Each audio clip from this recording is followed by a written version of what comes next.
Hello and welcome back to Here the Whole Time by Victor Martins. Thank you for coming back to my channel. And this is day 11. Enjoy. There's the earthquake again. I wake up to my mom shaking me by the shoulders. It's not even 8 in the morning and I'm already in a bad mood because, seriously, what is wrong with people in this house who keep choosing to wake me up like this? Son, get up. I'm going to the community center today. Are you coming? I can't miss the bus, she said, not bothering to keep her voice down so my ears will comfortably receive this information. Huh? I say, which is now my official answer when someone wakes me up unexpectedly. I'm heading to the community center. Are you coming? My mom asks, slowly this time like a robot. I'm staying home, I decide in a heartbeat. Okay, there's food in the fridge. Caio already had breakfast. He's coming with me. Take care. Love you. Bye. She kisses my forehead and doesn't give me a chance to rethink my decision. A minute later, I hear the two of them walk out the doors, and I'm alone in the house. I already regret staying behind, but now there's nothing to be done. I turn on my side and get some more sleep. I wake up a few hours later, and the first thing I notice is the silence. This could be part in the story when I say a bunch of nonsense about how I feel the silence or something really cliche like that. The silence was deafening. But what I actually realize is that I miss the quiet.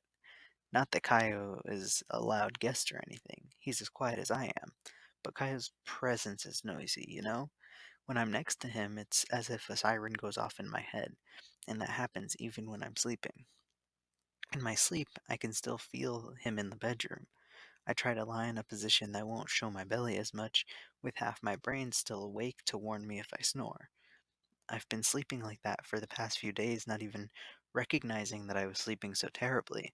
And now I realize how good it feels to wake up not caring if my t-shirt has rolled up and 80% of my body is showing, that I don't have to hide my morning wood. I missed getting a good night's sleep. And yet, all this soliloquy is to say that it's still weird to wake up without Caio by my side. What kind of person am I turning into? The kind of person who criticized the deafening silence one moment, but in the next that says that Caio's presence is noisy? That's the kind of person I'm turning into. It scares me because this whole time I've had a crush on Caio the way one has a crush on a Hollywood celebrity. But now I can see him up close. I've heard him cry, heard him laugh, we drank together, we slept in the same bed together, and I've never done that with any celebrities. Caio is real. And maybe I don't know, in love? I mean, really in love. Like, I want to kiss you right now, but also every day in love. How can people be sure that they're in love, though? Is there a test? Obviously, as I think about all that, I'm already looking up how do I know if I'm in love on Google. Here are my findings. An article about intrusive thoughts, which, as I've discovered in an obsessive passion, there that can make a person spend 85% of their life thinking about the loved one. I don't think I fit the bill. Kind of dangerous, by the way, and pretty creepy. A quiz from a misogynistic website claiming that if you don't find a woman's stretch marks, then it's real love. A slideshow with scenes from City of Angels full of quotes about love. All the results show that being in love is either sick, a serious problem, or sappy. That's not how I feel. What I feel is good. I wish I had a best friend to talk about it, but for the moment, I don't have any best friends who aren't actually the guy I'm in love with. In a healthy way that has nothing to do with obsessive passion, of course. It's weird to think that before Caio came to stay with us, all I wanted to spend my entire vacation locked in my room. It's now the middle of the day and I can't stand the loneliness. I had a frozen lasagna for lunch and started a new Netflix show about teenagers fighting to survive a zombie apocalypse. Vampires show up in episode 3. The show is terrible, but I'm almost done with the first season. As I'm trying to decide if I should watch another episode or take a quick nap, I hear a phone ring in my bedroom. It's not mine, that's for sure. On the nightstand, Kaya's phone buzzes and blinks. I look at the screen and see Rebecca is trying to call.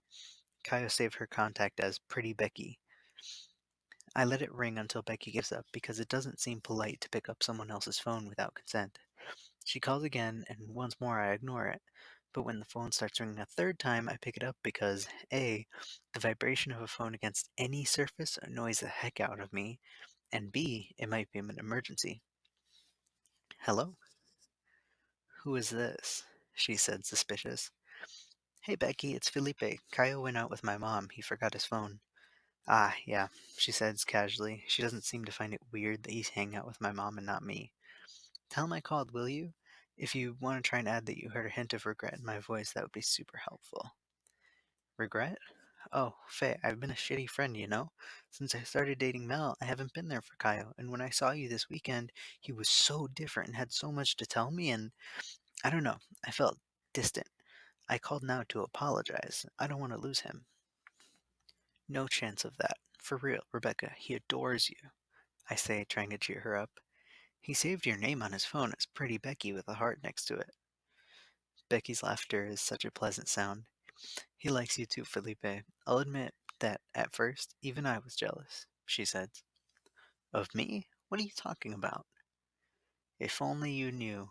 Caio told me everything about what you two have been up to. Felipe lent me a book here. Felipe and I watched a movie there. Felipe this, Felipe that. I couldn't take it anymore, she said happily. I'm both happy and confused. Happy because Caio said nice things about me, but confused because, honestly, we haven't done anything since he's got here. Nothing but watch TV, order takeout, and share a moment of embarrassment every time my mom said something like, I almost was a lesbian in college. I want to know everything he told Rebecca about me, but I don't know how to ask the question in a subtle way, so I just do it directly. What did Caio tell you about me? I try to make my voice sound a little ironic, but it seems like she knows exactly where I'm going with this. Oh, you want to know if he told me that the two of you slept in the same bed together, she says teasingly. So he did. I'm not going to play Cupid here because I'm too old for that, Rebecca says. But after we went to the pool on Friday, Mel told me you were smitten with Caio. I thought that was totally off because, I don't know, I don't understand you gay boys. If you were girls, you'd be married on day 3 and adopting a cat the following week. Are you? Smitten with him, I mean? I go silent. Rebecca understands my silence and keeps talking. And then Caio tells me you slept together, but you didn't do anything else, and I thought it was cute. Caio has never really liked anyone, you know. He's afraid of falling in love, his parents finding out, and all that. You've met his mom, right? I listen to it all attentively, imagining Caio and me adopting a cat together. I grab a piece of paper and start scribbling possible names for our cat, and Rebecca, of course, won't stop talking for 1 second. I can't tell when Caio is into someone because it's never happened before. The boy has a heart of ice, but I can guarantee he likes you. And the good news is I liked you too, which thank God because I wouldn't be able to stand him talking nonstop about a guy I don't like. A point for you, Faye. Thanks. I try to say to process all this information. Is that a question? I don't know. I'm not good with compliments. Rebecca ignores my comment and continues. Here's what I mean. It's cool that you showed up. That was exactly what I meant to tell Caio if he hadn't left his phone behind. Who forgets their phone these days? It's like leaving the house without your head. Anyway, I've been a pretty shitty friend, always working, studying, or making out with Melissa. Becky laughs at her own joke. And I don't want to throw all the responsibility onto you, but I'm glad that we're sharing custody of Caio now. High school is full of assholes. Caio hasn't made any friends since I graduated. I promise to be a better friend from now on, but take care of him, okay? He's one of my favorite people in the whole world, along with Melissa, my mom, and Cockroach. That's my dog, by the way. You really have to meet Cockroach one of these days. Anyway, take good care of my friend. For heaven's sake, this girl likes to talk. You got it. I'll be a good friend, I promise. Sweet. I gotta run now. Late for work. Super late, actually. Tell Caio I called, and if you need anything anytime, give me a ring. Actually, no. Don't text me. I have no patience for phone calls. Could have fooled me, I say with a laugh. Jerk, she says. We exchange phone numbers and hang up. I take a deep, relieved breath, enjoying the silence once again. 2 seconds later, I get a text from Becky, on my phone this time. Becky, if you like him, you have to make it very clear, because Caio can be slow to pick up on cues. Also kinda dim sometimes, but a sweetheart. I stare at my phone for a bit. Without thinking, I text thanks for the tip and send it. I reread my answer and feel it sounds a little dry, so I add a haha and a unicorn emoji just to be sure. And then I prepare to send a full day torturing myself with the responsibility of Caio liking me back. And the fact that I need to make my feelings very clear like that, in caps, what a disaster. By the end of the afternoon, I have a list of 32 possible names for the hypothetical cat that Caio and I will adopt someday. My favorite at the moment are Bagel, because we can call him Mini Bagel when he's being cute, and because it's one of the coolest words I know. Bilbo, because the story with Caio was built on Lord of the Rings. Catsby, which would be the feline version of Gatsby. Can't stand the book, love the movie though. Cheese, because I think it would be funny to have a cat named Cheese. Slinky, in case we adopt a fat cat. Everyone loves animals with ironic names. Of course, creating this elaborate list didn't take my mind away from the conversation with Becky. I suddenly have all these responsibilities I didn't have when I woke up this morning. I have a responsibility to be a good friend to Caio, to make a move if I want this story to go beyond pure friendship, and an even greater responsibility to the cats we will adopt in the future. As anyone who has ever seen a Spider Man movie knows, with great power comes great responsibility. It was actually Spider Man's uncle who said that, but right now all I have is great responsibility and no power. The hours drag by, and when my mom and Caio finally get home, I'm almost done watching a YouTube video where a girl throws a bunch of stuff into a giant shredder. It's mesmerizing, I swear. She throws a fridge into the sweater, and it turns into dust in 5 seconds. Hi, son, I missed you. My mom walks into the living room and kisses my forehead. Me too, Caio says, and my face goes red immediately. I want to hurl myself into a giant shredder. How was it? I ask. My mom answers, but I'm not paying attention. I'm more focused on Caio as he rummages through his backpack searching for something. He produces a piece of paper and hands it to me. This is for you. I unfold the paper and a smile blooms on my face. It's another drawing by Eddie. This time, it's a self portrait. He's wearing a Robin suit. On his costume, the R is inverted, and the bottom of the page he wrote, Me. Eddie missed you. He was sad that you weren't with us, but told him a new drawing would make you really happy, and he spent the whole day on that work of art.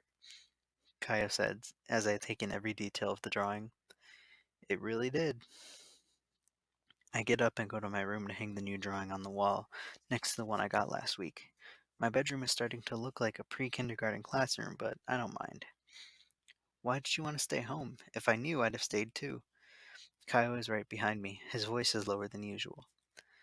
I was sleepy. No big deal. I'm sorry I aborted the mission without saying anything. I answer, also in a low voice, as if we're sharing a secret.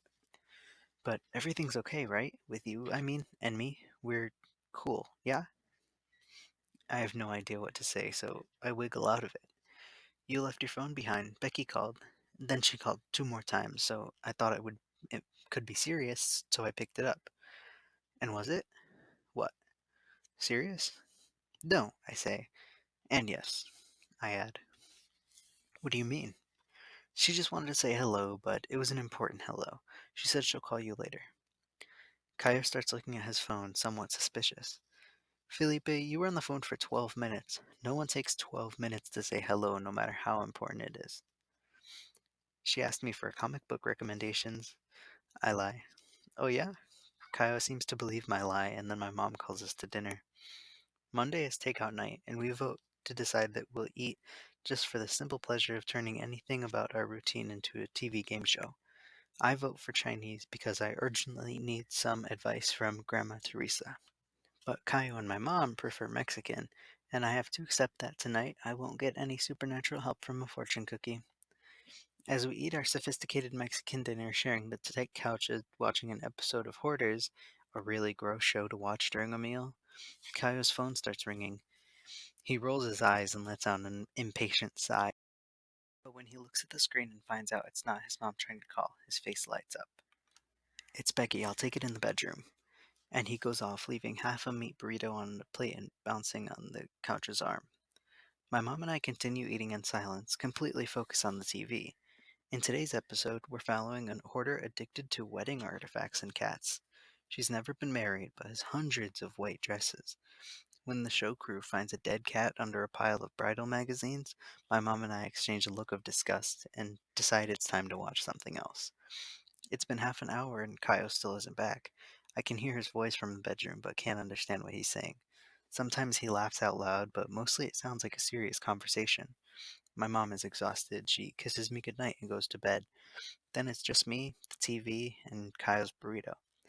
I feel tempted to finish it, but I should put it in the fridge because it seems like the right thing to do. I go into the bedroom quietly, and Caio keeps talking to Rebecca. I try to gesture the question, "Can I come in?" "What's that?" Caio asks, taking his attention away from the phone. Apparently, I suck at sign language. "Can I come in?" He smiles at me, nods, and goes back to his conversation. "So yeah," he says, "I'm gonna hang up now, but thank you for the talk. You know exactly how to pat my head and slap me in the face at the same time." I laugh, trying to imagine what that must feel like. Caio hangs up and hands me a piece of paper. I circled my favorites. It's the list of cat names I left on my desk. I let out a sigh of relief because on top of the list I wrote only possible cat names and not possible cat names for the cat Caio and I will adopt in our first year of marriage. I scan the list and see the names Caio circled: Nesquik, Jonas, Nugget, Beyonce, and Bagel. The last one is the common denominator, so it's official. Our cat will be named Bagel. It's not even 10 o'clock yet, but Caio is already turning off the light and getting ready for bed. "It was exhausting today. Those kids drained all of my energy," he explains. "They won't stop for a second." "You weren't very different," I say, remembering the afternoons I spent playing with Caio at the pool. He could run and dive for hours, never stopping to rest. But if I got tired, which happened very often, he would calm down and slowly swim with me. Caio goes quiet for a moment, and I'm starting to think he fell asleep when I hear him say in a whisper, "It was cool, wasn't it? When we were kids, at the pool and everything. Too bad it didn't last." It was. I don't even remember why I stopped going. I lie for the second time in the last couple hours.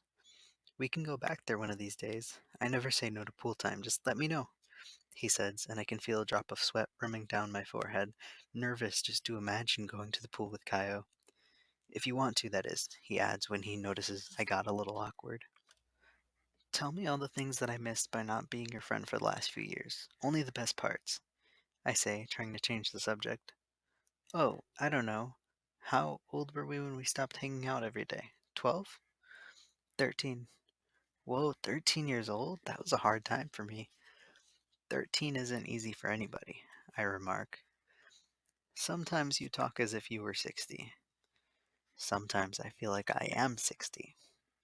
Caio laughs and reaches out to give my shoulder a light punch. I feel my face burn. I don't think I'll ever be ready when he touches me. When I was 13, I was in the drama club. My mom didn't know, of course, but the teacher crushed all my dreams, telling me that I wasn't in my element when I got acting. I got over it quickly and took dance classes. I really liked them, but then my mom found out about it and told me I had to focus on boy stuff. Caio makes air quotes on the last part. "You're like Billy Elliot then," I say, excited because I'm crazy about Billy Elliot and probably about Caio too. "Billy who?" "The movie," I explain, a little frustrated.